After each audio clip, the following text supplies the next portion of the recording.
体何しに来たんだ、ブルマ。ああ、そうそう、忘れてた。ほら、ベジータに頼まれて作ったその戦闘服さ、すごく防御力高いじゃない？だからみんなの分も作らせて持ってきたわよ。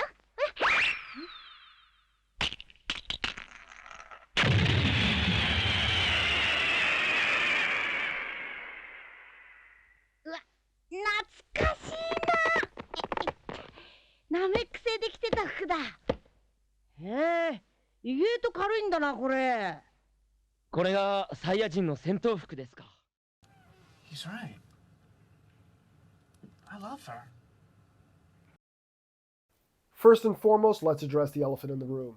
The real reason why Bulma and Vegeta were paired together was Toriyama needed a reason why Vegeta would join the main crew instead of trying to betray Goku all the time. So giving him a wife and then a child, something to care about and to protect, allows the audience to accept him much easier. The other reason is that he didn't want to also create a female character just for this purpose. So using one of the already established characters, either Bulma or Lunch, just made that much more sense. But when you look really close at Vegeta and Bulma and their history, I think they have a lot more in common than you think. So let's take a look into why I think these two are perfect for each other.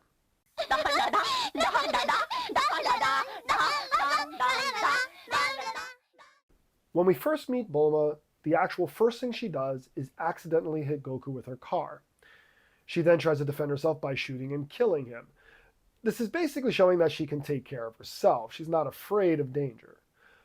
As the OG series continues, we learn some more things about her.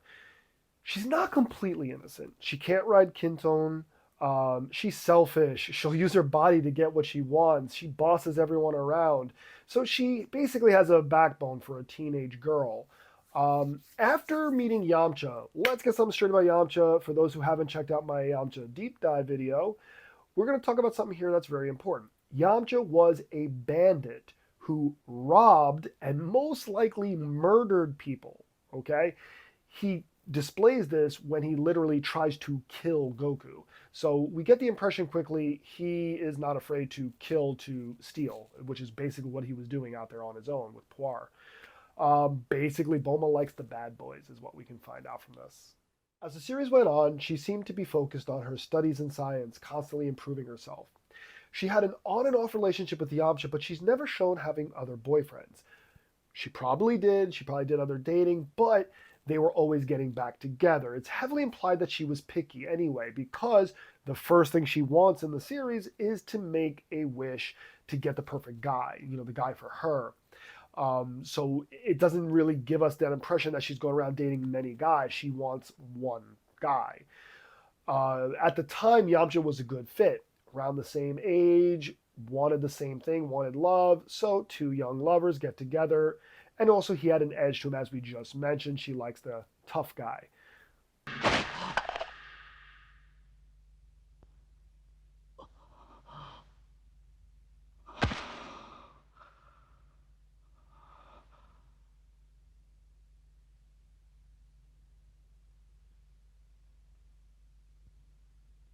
Born to a cruel king and a real messed up race, we need to understand that Vegeta's upbringing shielded him from feelings like compassion.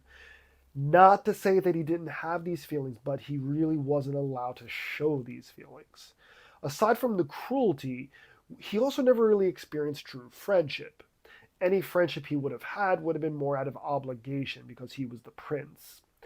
Even after Frieza kills most of the Saiyans and destroys the planet, his only comrades would have been Nappa and Raditz, two people who were basically just bootlickers. They really didn't care about Vegeta. He basically lived his life constantly under the threat that Frieza could kill him at any moment. He grew into a cold-blooded killer. Now, much like Bulma, I think he is a very career-oriented person. His career, of course, being fighting and killing. Upon his death at the hands of Frieza, we see a side of Vegeta we hadn't seen before. Sympathy and sadness.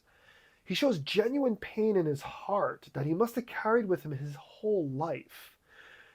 Growing up in subjugation to having to hide his true feelings about the death of his father and his people. Those who haven't watched it, please watch my Bardock, the father of Goku story spotlight video. We talk about this a lot more in depth, but at the end of that story, Vegeta's on this planet. He killed all the people on the planet. And they give him the notification via radio saying, something happened. A meteor collided with the planet Vegeta, and everyone's dead. Your father's dead. Everybody's dead. And he does this reaction of, yeah, and. Now, some people interpret it, as I said, as, he's a cold-blooded warrior. He doesn't care. He just wants to fight and get stronger. That's bullshit. Because in the scene right here where he dies, after Frieza shoots him, he starts crying and saying he killed our fathers, he killed our people. This is pain that this poor guy carried with him for many, many, many years. He could not at the time express his true feelings because Frieza would have killed him. If he had any moment said, Frieza did what? Or, what happened? He would have been killed if he had found out the truth back then and let out his anger and showed that type of feelings. So he instead carried with him his whole life pain and tried to just put on the, cold-blooded face to act tough, when really all the guy needed was a hug. ほらごらんなさい。あんたはっきり言って長生きしないタイプね。言い返せないでしょ。そりゃそうよね。私の言ってることの方が正しいんだから。お前、あと3年で死にたいのか。そりゃ生きていたいわよ。なんたってまだピチピチした若くて美しいレディーなんですからね。だったら黙っていろ。After returning to Earth from Namek, Vegeta's essentially stranded there.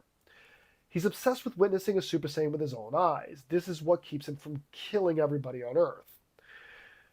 Bulma here takes the initiative, and this is the spark that gets things rolling between these two. She tells him, hey, you got nowhere to stay. You got no money. I'm sure you're like Goku, you eat a lot of food. Come stay with us. She then says, now I know I'm a good-looking girl. Don't get any funny ideas. Vegeta has this look of shock on his face. Not anger. He's like, what kind of vulgar woman are you? You say these type of things out loud. He's not used to this. He's not used to a woman who basically would just come out and say how she feels and, not be scared of him, actually, which is kind of interesting. This is really what's going to make Vegeta fall for this woman, is that she's a tough girl. She's his kind of girl, I guess you could say. In the same way Bulma likes guys with edges, tough bad boys. Vegeta definitely fits that category.